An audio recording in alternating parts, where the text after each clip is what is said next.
আমি তো সেই আদালতের আসামি, যে আদালতে প্রচুর পরিমাণে ভালোবাসার অপরাধে শাস্তি দেওয়া হয়।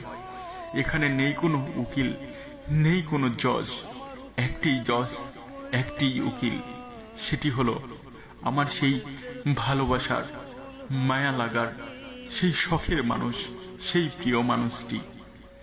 সেও আজ কঠোরভাবে আমাকে ইগনোর করছে। এই আদালতের আসামি গুলো এমনই হয় বুঝি। কখনো হয়তোবা এই আদালতের আসামি মুক্তি পায় না। এই আদালত হয়তোবা চলতেই থাকবে অবিরত। সেখানে ভালোবাসা একদম অসহায়, ভালোবাসার কোনো প্রকার মূল্য সেখানে নেই। সেখানে না আছে ভালোবাসার মানুষটির কোনো মায়া, না আছে কোনো একটু সান্ত্বনা দেওয়ার মতো কেউ। আমি সে আদালতের একজন মস্ত বড় অপরাধী। আমি সেই অপরাধে জড়িত হয়ে গিয়েছি, নিজেকে জড়িয়ে ফেলেছি সেই অপরাধের সঙ্গে।